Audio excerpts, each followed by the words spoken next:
Hi everyone, and welcome to this week's show. Today I'm going to answer a question from Joan in Minneapolis, and she writes about an experience she had. She had called into a radio show that had a celebrity psychic on, and she got a couple of questions answered, and she felt the woman was very accurate, so she booked an appointment. And after the appointment, in her words, I was slightly disappointed. It wasn't, the woman she felt was not as accurate as when she had been getting the answers over the radio. And she wondered why. She wondered, what changed. Well, day-to-day things change for people.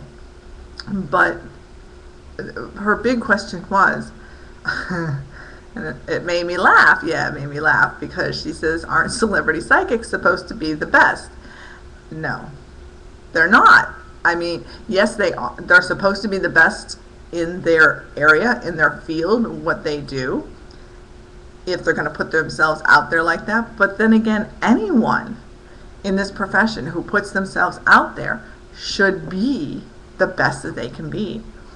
And just because they have that word celebrity attached to them, or, they did readings for famous people, or they help with detective work, doesn't make them perfect.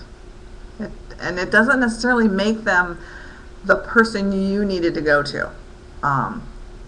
That's why I always tell people, ask for references. Ask what other people's experiences are, because you need your own experience. No two people are going to have the same outcome of a reading. Not just the answers, but the experience itself, because it depends on what that individual needs. And one of her other questions was about the cost. Apparently it was $500 for the hour reading, and she thought that was quite steep. And she asked about, how do you figure out the rates for what you charge? And when you're, quote, a celebrity, you can probably pretty much charge whatever you want. But you also have to look at that situation. That celebrity, you're paying for everything else they do. Those readings help support, their administration, their, whatever they have. If they have an extra business, I know of a famous medium, he has a foundation. And, so he charges astronomically. He charges $1,500 for an hour. And I know I just heard some people just fall over. That's a lot of money. He specializes in children and only bringing through children from the other side, but still,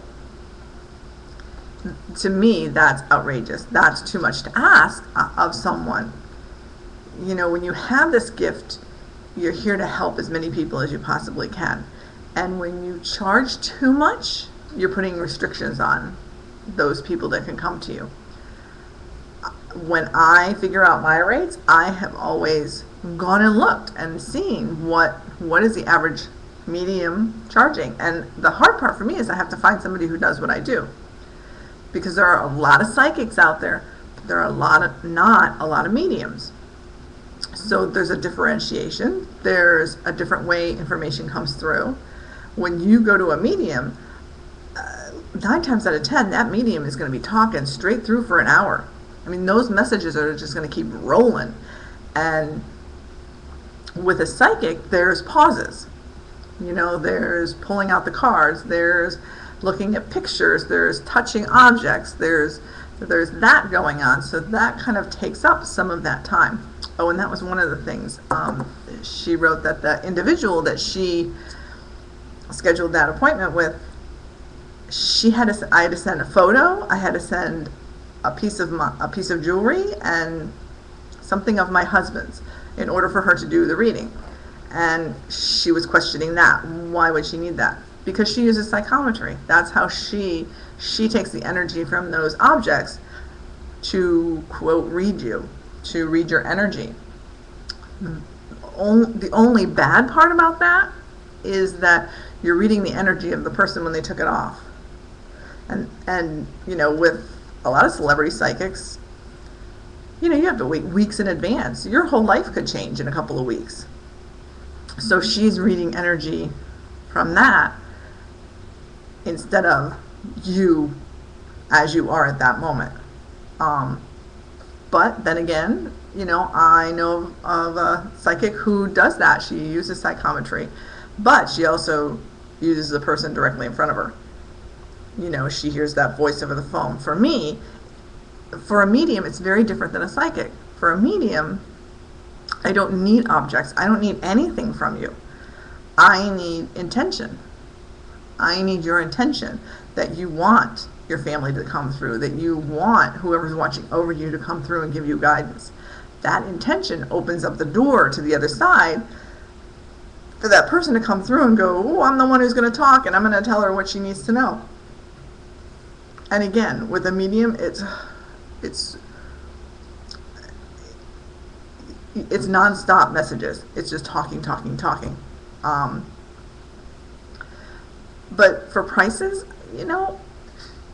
I always try to stay at or below what other mediums are charging. I have had people say to me on occasion that, oh, how come you charge so much? And I have to ask them, what are you comparing me to? Because I do the comparison myself. I go out there and I look and see what other mediums are charging, and I'm always below. So usually they're comparing me to something that I'm not. They're either comparing me to a psychic that they went to, or a street vendor fair they went to, or something, and that's their concept of how much someone should be charging. So what someone charges is kind of irrelevant, although you should never pay for more than you can afford. I think $500 is a lot for an hour. However, the person giving it might not think that's a lot. I charge $200 for an in-person hour reading. I charge less for phone readings. I charge much less for a 30-minute reading. It's all relevant to that person doing the work. I'm sure as a celebrity, they're looking to, get more TV appearances, get more books out, be more in that aspect of their career than in the one-on-one communication, because that's really what happens to a lot of people when they get famous. And that is one thing I hope never happens to me. Not that I hope I don't get famous because I want to touch a lot of lives, but that I never lose that one-on-one contact, because that, I think, is where you make the most difference. So if you got what you needed, that's all that counts. So look at the reading as, what did I get out of it? Did it help me? Did it ease my mind? Did it give me peace of mind? Did it alleviate any angst or issues I was having? Because that is the purpose of it. So if you got that, you got your money's worth. And again, next time, if that's a lot of money for you, if you really stretched it, then you need to ask around, ask friends, who have you heard of? And do your research. That's why people like me have websites. Read about me, find out about me. You can email me questions. I'm glad to tell you anything you need to know in order to make up your mind. And every psychic medium should do that. And if they don't, move on. Find someone else. So I hope that helped her and everyone else. Have a great weekend. Ciao.